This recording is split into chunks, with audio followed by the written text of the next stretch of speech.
अंतर्गत चंपागढ़ ठारे दुई बाइक आरोही उपरे कंटेनर चढ़ीजा फल घटनास्थल जनकर मृत्यु होती और अन्य जड़े गुरुतर अवस्था मेडिकल चिकित्साधीन अच्छा।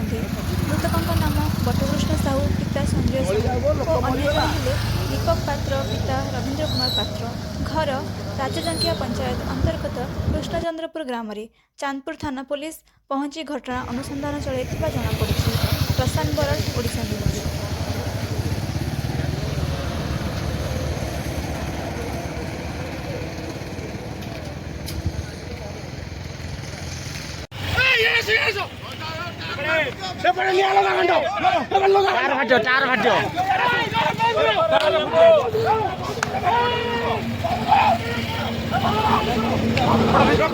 चार फाटी जो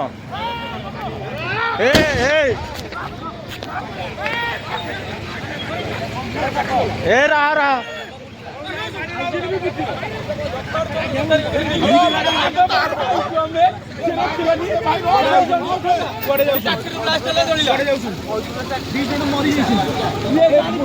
आसिक जल आप जातु कौट साइड आपको तो सीट रखा हो